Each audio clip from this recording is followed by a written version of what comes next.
ACP benefits from May cut in half. AFL now compliant with Build America, Buy America. The FCC's broadband label requirement now in effect. Roku accounts hacked yet again. And some amazing TV ratings from the Women's NCAA tournament. Those stories and more on This Week in the Broadband Universe. Hello, everyone, and welcome. I'm Craig Corbin. The Affordable Connectivity Program maximum benefit for non-tribal areas in May will be no more than $14. That's less than half the normal monthly benefit of $30. That from the FCC this week. For tribal subscribers, the May benefit will drop from $75 to no more than $35. After May, funding for the Affordable Connectivity Program will be depleted, barring any unexpected 11th hour efforts in Congress.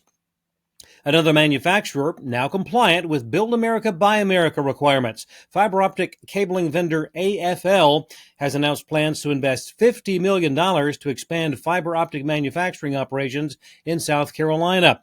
AFL was founded 40 years ago and is a wholly owned subsidiary of Fujikara Limited of Japan. The latest investment is in addition to $35 million the company previously invested in U.S. cable manufacturing. AFL now joins the list of vendors indicating compliance with Buy America guidelines, including Adtran, Nokia, DZS, and Calix. The FCC's broadband nutritional labels requirement is now in effect. As of April 10th, all broadband providers must list information on pricing, introductory offers, fees, and speeds in what Chairwoman Jessica Rosenworcel of the FCC calls the start of a new era in broadband price and service transparency. The goal, to make it simpler for consumers to know what they're getting, which should result in better service and prices for everyone. The broadband nutritional label requirement was created as a result of the Congressional Bipartisan Infrastructure Law in 2021.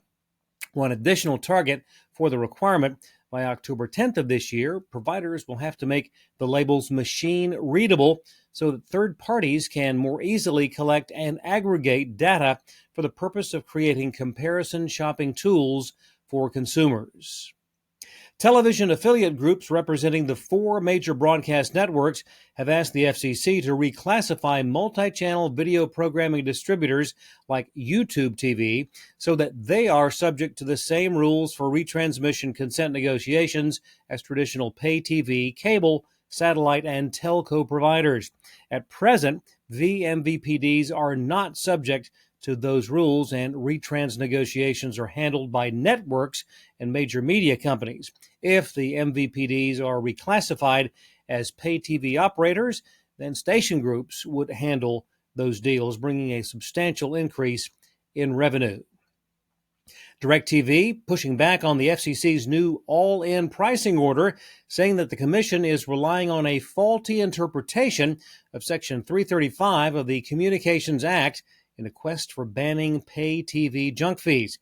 In a letter to the FCC, DirecTV also says the commission lacks the authority to enforce the new mandates that went into effect after last month's 3-2 party line vote. A tough couple of months for account security at Roku after a hack exposed more than 15,000 accounts in March. Another incident has now affected nearly 600,000 Roku user accounts. The company has reset passwords for the affected accounts and is in the process of notifying their customers directly.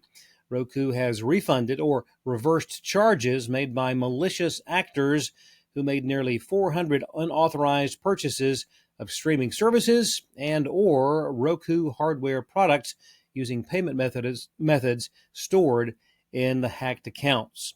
Roku has now enabled two-factor authentication for all customer accounts. ICANN, the Internet Corporation for Assigned Names and Numbers, has opened an application window for the first phase in a grant program to fund projects that support, quote, an open, resilient, and globally interoperable Internet. Applications for the $10 million first phase will be accepted through May 24th. An assessment panel review for admissibility and eligibility checks will be conducted this fall. Successful applications slated to be announced in December.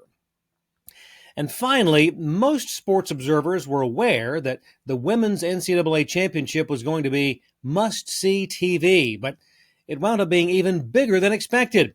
Nielsen has released official numbers for the matchup between South Carolina and Iowa, where the Gamecocks completed their undefeated 38-0 season by getting past the Hawkeyes and their record-setting superstar Caitlin Clark.